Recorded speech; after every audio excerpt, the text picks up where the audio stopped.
Hello and welcome back to LCTV News. I'm Dani Vittori, and this week we will tell you all about grants, awards, and the MBTA. For the Lynn Lowdown, we had Pat Lee of the Lynn Historical Commission to discuss the group's work and contributions to the city. Here's the news for Friday, September 30th, 2022.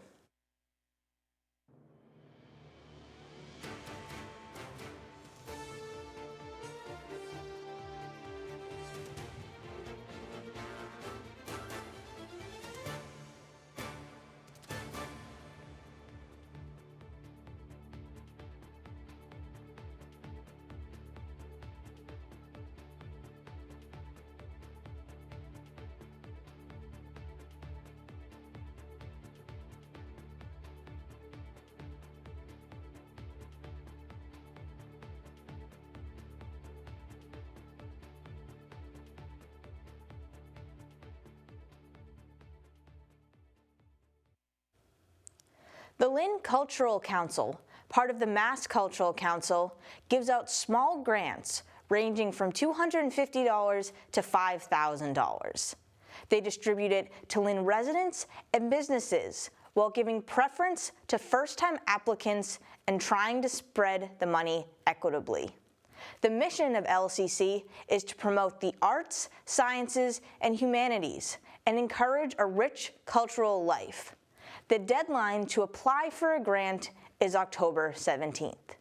For more information and to read the full article, head to LynnTV.org.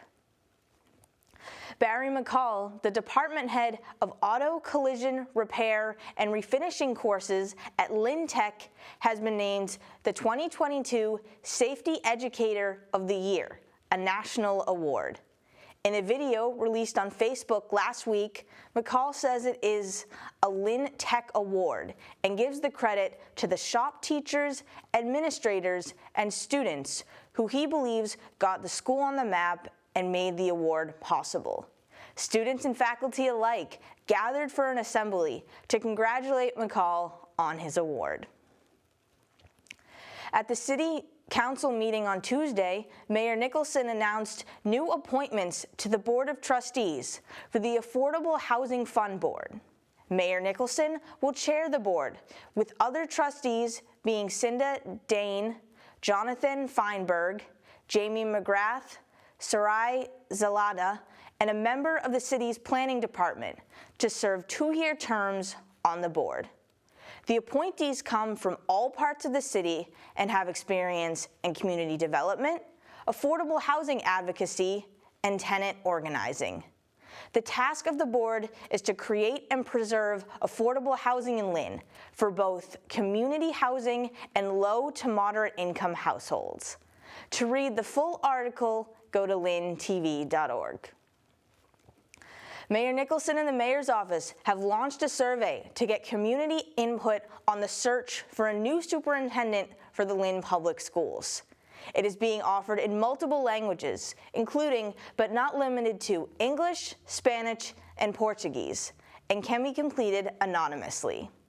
It will ask questions such as what kind of characteristics should the next superintendent have, what are the top qualifications for a superintendent, and what questions would you like to pose to the candidates? The deadline to fill out the survey is October 12th and can be accessed via a flyer on LynnTV.org and the Mayor's office. This is in addition to a community meeting which will be held Monday, October 3rd from 6 to 7 p.m. in the Lynn City Hall auditorium. This focus group is another way for community members to give input during the superintendent search. This past week, the MCAS scores for the 2022 academic year were released. Scores in science and math were improving, while those in English were declining. According to Education Secretary James Pacer, quote, "We have committed approximately $130 million in federal and state funds to these efforts. We know school districts are using these funds to increase instructional time and implement other proven strategies for improving student outcomes," end quote. In the science and technology category for Lynn, 21% of students either met or exceeded expectations. The average score, based on all 1,648 participants, was 482.4. In math, 13% of students had scores which met or exceeded expectations. Of the 6,548 participating students, the average score was 475.5. Finally, in English language arts, 24% of students had met or exceeded expectation scores, with a total 6,559 participating students averaging 483.3. The city administration is looking for Lynn nonprofits, businesses, and organizations to submit project applications for the second round of ARPA funding. Any applicants needing assistance with the application are encouraged to schedule an appointment between October 3rd and October 13th, with the deadline to submit applications on the 17th at midnight. Those who already submitted an application during the first round can submit a shorter one this time. Proposed projects will be made public in early November and will be voted on by City Council on November 22nd. As a reminder, the Lynn commuter rail will be closing this Saturday, October 1st. Residents can utilize the free shuttle buses to board the train in Swampscott or take bus routes 441, 442, or 455 to Boston to connect with the Blue Line. 2 new exhibits opened at galleries at LynnArts this past weekend. Titled Room to Dream and Hispanic Heritage Month, art in a variety of mediums, including painting, sculptures, and textiles, was put on display for the public to enjoy. Take a look.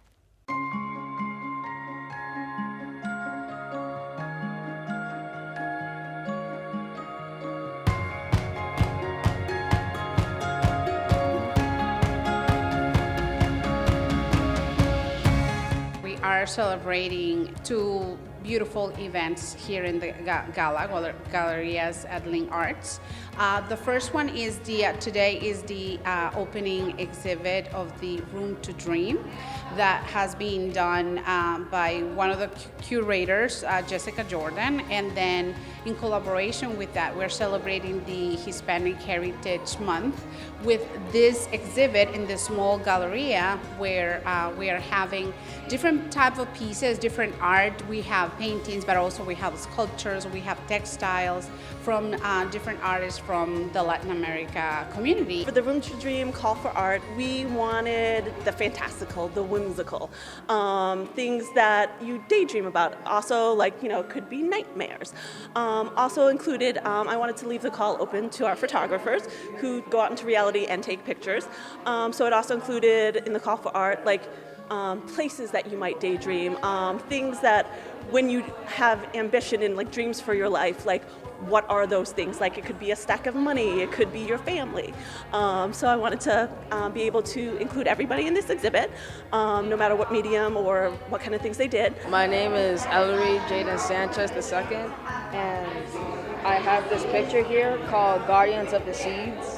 This was taken in Botanical Gardens at Booth Bay, Maine. This picture is really special to me because first, there's a picture to it, and second, there's a very deep story to it, and I think it's really important to me to know about it, especially since I've been here 2 times already. I recommend you should visit it. There's a ton of people that go into making an event like this, and they're all volunteers, so I want to thank each and every one of them.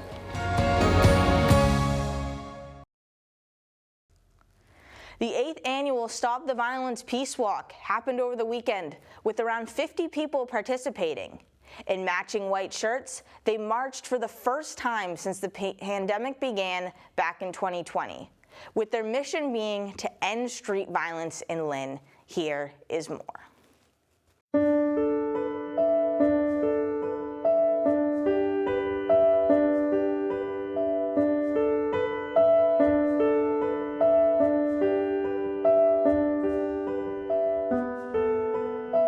Today we're out here for the 8th annual Stop the Violence Peace Walk. We started this 8 years ago when some young people in the city got murdered or was part of the problem doing the violence. So we got together, myself, Antonio, one of the other committee members, Rob Smith, and we decided to start Stop the Violence Lynn because we just wanted to make sure we could send a message to people. Because of COVID, we were subsided. We wasn't able to do much. We wanted to come back and we wanted to be able to bring this back to the community. We've already had some issues, as I'm sure the whole city knows. And we wanted to bring it forward and show that, we're still here. Some of the sponsors, as you can see on the shirt, on the back of the shirt, we got Rick's Auto Collision. We got the Teamsters Local 42. We got Old Neighborhood. And, we got a few other people that have donated to the cause. We just want to, make sure that we can go to an area that something bad happened in and let them know that the city of Lynn and the community, we're not going to put up with it. Where we come out together and if you read the back of the shirts, it says violence is not normal. We want people to understand this isn't normal. So we want people to know that we know we're never going to stop the violence, but if we can send the message out there, we're happy to do that. We do a little bit of everything. Whatever it is that we need to do to bring peace to the city, we partake in it. We don't wait. We sit, we put it together, and we move on it. We don't plan it, sit back and wait for somebody else to do it. That's not who we are. We're movers and shakers, and it's what we do.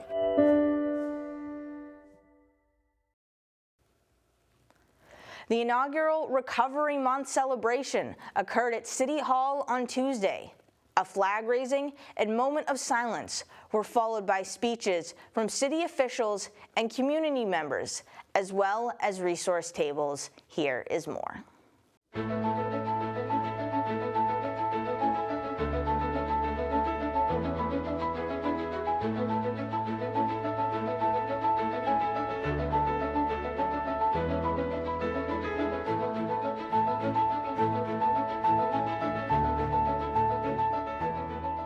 My name is Michelle Simons and I'm a person in long-term recovery. What that means for me is I haven't found the need to take a drink, a drug, and I added a cigarette to that for the last 21 years. My advocacy now is how can we get a way to sort of filter this type of search so that people can actually find the resources that are available to us, because I know they're here. We look like within 2 blocks of where we're standing are multiple resources for recovery. It really is the work of the entire community to create the conditions that we know are necessary for recovery to be supported, to be an option that's always available for people. 35 years ago, we didn't talk about addiction. And man, I look to Lynn because you guys have the answers. Like, you guys are ahead of the curve for the rest of the state. You guys were the first ones on the street hiring my students to do outreach. The police officers were the first ones to do you guys are doing it right. And I'm just so honored and grateful to be a part of something that you guys are doing here. It's also really important for us to have moments like this to acknowledge the extent of the work, the toll that it takes on our community, on our families and friends and neighbors. There's 23 million Americans in this country that are in recovery. So hopefully more and more people are willing to come out and put a face on that. We should be reaching across with each other, holding each other's hands, lifting each other up, and not judging each other. The 12th Annual Service Day, One Community, One Blue, took place at the Mass Coalition for the Homeless on Thursday, the 29th. Those from the community gathered to collaborate with volunteers from the Build a Bed project to complete twin beds for children in need.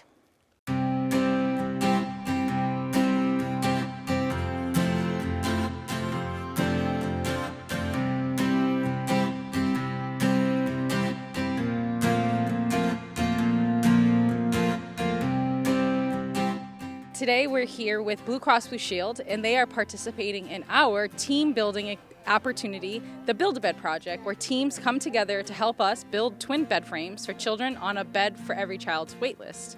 A Bed for Every Child is an initiative of the Massachusetts Coalition for the Homeless, and we believe that sleep is just as important as food, shelter, and clothing, and that's why we set out to do just that, provide brand new beds to children living in poverty, completely free of charge, via way of the Build a Bed project, a sustainable, pay-it-forward program that helps us build twin bed frames and provide mattresses to children in need. Blue Cross Blue Shield has been doing this for the past 12 years. Where we have over 3,000 employees who go out into the community and we give back our time to our communities that we're serving. Personally, I love to be able to do this here specifically because I live in Lynn and I see the needs of my community, and why not give back to where I'm staying currently. The city has given me so much, and I'm happy to be able to give back to them on this day of service. At A Bed for Every Child, we believe that beds are just as important as food, shelter, and clothing, and that every child deserves to have a bed of their own. Now for the sports update.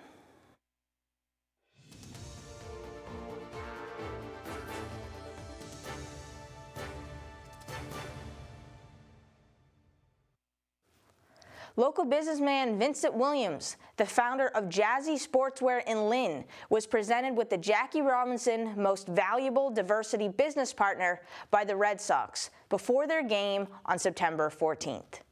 It is given to a diverse business partner who exemplifies the same commitment to excellence that Robinson did. Williams established a relationship with the Red Sox 25 years ago when he first started his business, and it has been growing ever since.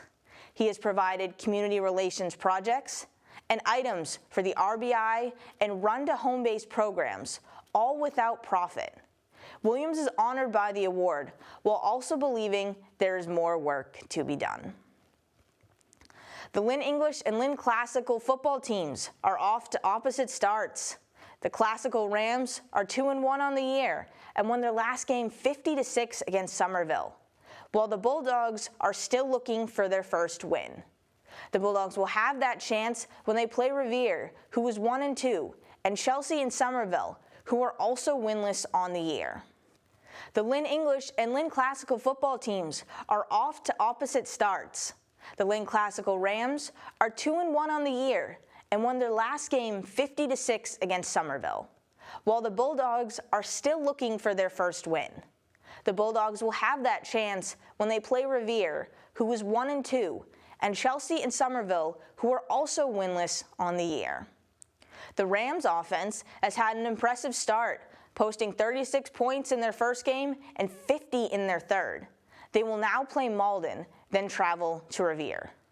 The St. Mary's Spartans football team narrowly defeated the Bishop Feian Shamrocks 12-10 last Friday, while the girls' soccer team had a 2-2 tie with Cardinal Spielman. The Lynn Classical boys soccer team beat Malden in the last 2 minutes of the game 2-1, while the golf team also defeated Malden 43.5 points to 28.5. The Lynn Tech girls soccer team dominated Kip Academy, beating them 6-0, while the boys team tied with Essex Tech 2-2. The Tech volleyball team won 3-0 versus Salem Academy, and the Lynn English girls soccer team shut out Malden 3-0. The Boston Red Sox are officially out of playoff contention after losing 5 games in a row, including being swept in 4 games by the New York Yankees. They lost the first of 4 games against the Baltimore Orioles, 14-8, before winning the next 3, 13-9, 3-1, and 5-3. The New England Patriots are now 1-2 on the season after a 37-26 loss to the Baltimore Ravens. Mac Jones was forced to leave the game in the fourth quarter with a high ankle sprain and is doubtful to play next Sunday against the Green Bay Packers. Despite the loss, wide receiver Devontae Parker had a strong showing with 5 catches for 156 yards. Running back Ramondre Stevens also had an impressive day, averaging 6 yards a carry. The Boston Celtics are going through a major change as head coach Ime Udoka was suspended for the entire 2022-23 season for violating team rules. Interim coach Joe Mazzulla is looking to the future as he wants to build upon the success of last year's team, who made it all the way to the NBA Finals. Mazzulla began as an assistant coach for Boston back in 2019 and has been climbing the ranks ever since. The preseason for the Celtics will begin this weekend, Sunday, October 2nd, against the Charlotte Hornets. And that is the sports update. On this week's Lynn Lowdown, we had Pat Lee, the secretary for the Lynn Historical Commission, We discuss buildings they have preserved, the National Registry of Historic Places, and how to join the commission. Here is the lowdown.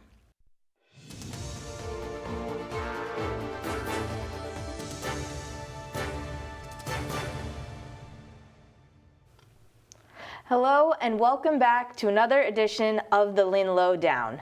I'm Dani Vittori, and today we have on Pat Lee, the Secretary of the Lynn Historical Commission. Thanks for coming on the show. You're welcome. My pleasure. Of course. So I'll start by asking you a little bit, how did you first become involved in the commission and when? Well, I think it goes back to around 1988, and the then mayor, DiVigilio, asked me if I wanted to be on it. I think I was recommended by a member that was already on it, and I said, sure. But at that time, I was an associate member, which we don't have any of them anymore, but it wasn't one of the 7 voting members. And from there, I became a voting member, and I've been there ever since. Great, awesome. And just, I guess broadly, what's the goal of the commission? Like, what's your main job? The goal is to identify and preserve historic structures in Lynn. We haven't always been successful, but we identify them, but sometimes all of a sudden they disappear. But we have been successful in a few of them, even though the things might not still be there, but we've done things so that people know about them, and parts of them have been preserved. So when you say you go out and identify them, is it just the commission that does it? Can citizens or people come and tell you, like, hey, I think there's this historic building? It's a little bit of both. Sometimes we know because, we either know it's on the National Register or we know it's on the state register, and we check it out. Sometimes we don't really know. We look it up and find out. Sometimes people will think something is and ask us, and then we go and investigate. I get a lot of phone calls, especially with that. Somebody that's bought a house or something, and they want to know the status of it, if anything, before they go and remodel it or do something with it. Mm-hmm. And we actually saw a few of the pictures up on the screen. You'd mentioned there was a church back in 2001 that the commission helped save. If you want to talk about that at all? Yes, it was the Incarnation Church on the corner of Broad Street and Estes Street. And, if you look at it from far off, you'll still think it is a church, but it hasn't been for many, many years, even way before 2001. But we heard around 2001 that they were going to knock it down to build something there. And we got the people involved in it to see if maybe we could save the structure and they might do something else. Well, it turned out that there's 2 condos there today. And I had the pleasure somewhere many years ago, right after it was done, to actually go in and see them. And it's amazing, what they did with a former church. So that was one of our success stories. Yeah, it sounds like it would be pretty amazing that they were to preserve the building. Yes. Or a lot of the historical elements of it. Yeah, because the building goes back to 1885. It's a Gothic Revival building, and, we did not want to see it go. No, of course not. And transitioning off that a little bit, another thing you mentioned was the National Registry of Historic Places. You helped get Pine Grove Cemetery onto that. What would be the process of getting a site basically put on this registry? It's a long and involved one. There's all sorts of paperwork, which involves a lot of investigation and everything. It took a long time to do it, but finally it was done, it's the only thing I've been involved in getting on the register, and it was really, we felt very good about it. Because it's great. Because there are certain qualifications it has to meet. Does it vary? Or? It has to be at least 50 years old, which that one, I want to say the cemetery goes back to something like 1849, if I remember. It's old. It started out in the Breed family, the part of it when you go in the main gate where the office is, and it's the left hand. You can tell because it's the real old section, and then the rest of it, you know, was added on later on. They gave it to the city, and then it was added on. Okay, I see. And I will have to ask, it's maybe not, it's might be a little trickier, but if you identify a place or a building and it can't be preserved for some reason, like it's not a safe building to use or something like that, then how would you go about with that process? One of the things that would be classified there would be the Waterworks building that used to be on Walnut Street. We went in the building and, you know, we could tell that, you know, it really couldn't be saved. So we documented it and, you know, plenty of pictures and, you know, written material and everything. And we asked if some parts of the building could be somehow displayed. So if you go by there today, you'll see cornices and things that are actually in the lawn that were a part of the building. So we did get some stuff from it, but, you know, we knew that that building was, you know, beyond repair, that we couldn't save it. Sometimes you run into that. There's Yeah. certain things Yeah. happen. And I'll ask you right now, it seems like it's more of a current project. You're working with the Lynn Housing and Neighbor in their endeavor to turn the armory into housing for former military members. That sounds interesting. How is that process working? Yeah, this has been going for quite a while. It's progressing very slow, but they told us that it would, you know, getting the money to do certain things. A couple of years ago, we had a tour in there, and everything is gutted already to, you know, and we've seen the plans and everything, and, you know, when it's done, and I don't know, I haven't got a date on it, but when it's done, it's going to be amazing. I mean, it's something that, you know, is really needed, and that we've had a part in it. Every once in a while, we get a letter from Jeff Whedon, who's spearheading the project, and Carl, our chair, writes a letter in favor of it, and they get more money, and, you know, they can do, you know, further things with it. So that eventually, hopefully, I live long enough to see it, you know, to be able to tour there and see the, you know, the finished product. Yeah, that sounds like it'd be an incredible thing to witness right from the beginning all the way through the end. Because I remember the Armory when it was the Armory. Oh. Funny story, and it brought back memories when I went in there. When I was a kid, my father was a police officer, and he brought me to the policeman's ball. And they had the Grand March down the staircase. I was very disappointed. That's one of the things that they gutted. The staircase is not there. So, I mean, I remember it going way back when I was a little girl. So it really will be, you know, seeing it. Mm-hmm. Oh yeah, definitely seeing from its original purpose to what it's being revamped to now. Mm-hmm. That's awesome. That sounds amazing. And I guess one last thing I'll ask you about is you do your significant awards. You did those back in June. It was your 12th year. So congratulations on that. So what are those awards? Well, we have 4 categories. One's residential. Another one is commercial, nonprofit. Then public open space, and then devotion. And just to show you last year, in June, the former Daily Item Building got the residential. Oh, great. We got to tour that, probably, I think it was in the winter, and amazing what they have done with that building. And, you know, now people are living in there, and so we gave it to the owners of the building. And then commercial nonprofit, the Stern Building in Freeman Square. They built all of those apartments around it. This is this little teeny building that's there on the corner of Union and I forget what that other street is. And it just hasn't moved. They haven't been bought out or anything. They're still there. So we thought that was amazing.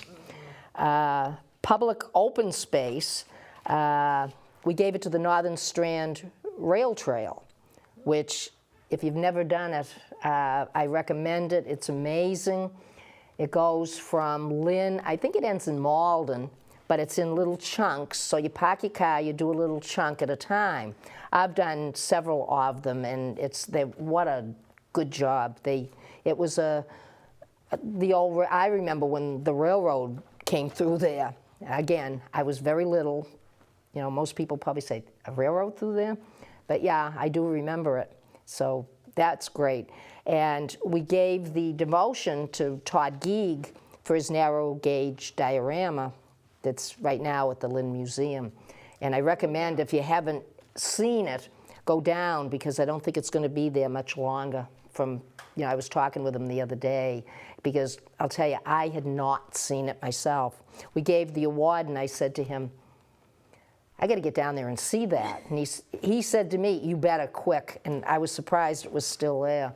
But, I don't know for how long. But what a job he did on that, building the buildings and everything that were around the narrow gauge railroad at the time, which I don't remember the railroad. That was gone in 1940. But I've read a lot and heard a lot about it. That sounds like it would be an incredible thing to recreate. That sounds so difficult. Yeah, he's got the railroad, and he's got a roundhouse, and amazing, really amazing. That sounds amazing. And I will ask one quick thing before we go, is if people want to get involved with the commission, how would they do so? If we're looking for members, that's one thing. If anybody has a real interest in history, please reach out to the mayor's office. I don't know when he's going to be doing the applications, because we've been after, the previous mayor and this one, that we need members. There's supposed to be 7 voting members. Mm-hmm. And when you go to the meeting, if you're going to vote on anything for a quorum, you need 4. Well, we only have 5 members, and if more than one person doesn't come, we've got a problem. You can't vote. And we have had problems for the past few years. So we need 2 more voting members. So let them know if you're interested, and keep after them in making sure that you get the application when it comes out. And you'd be more than welcome. But again, you have to attend the meetings. Mm-hmm. We have over the years had that problem. People are real interested, gung-ho, and they don't show up. So we're back to square one again if they're not there. So the meetings are the second Tuesday of every month, except in the summer. We don't meet in July and August unless there's an emergency. So second Tuesday, 6:30, we meet at City Hall in room 402. Great, that sounds good. And I want to thank you again for coming on to tell people about it and really spread the message. Okay, thank you. I enjoyed doing it.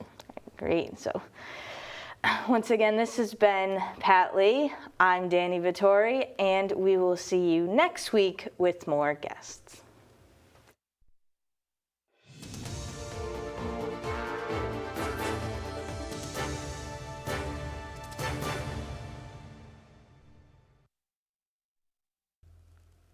Now for the community calendar.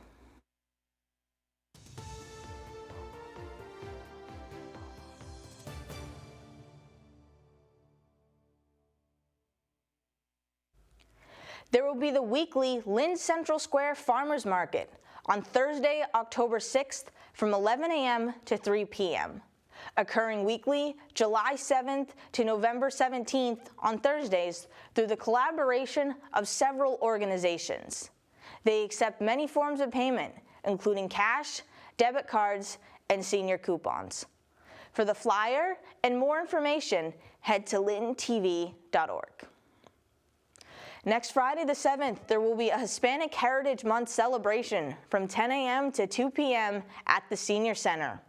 There will be a presentation by Faustina Cueva, the Diversity, Equity and Inclusion Officer for the City of Lynn at 11 a.m., titled, "Are We Hispanic or Latino?"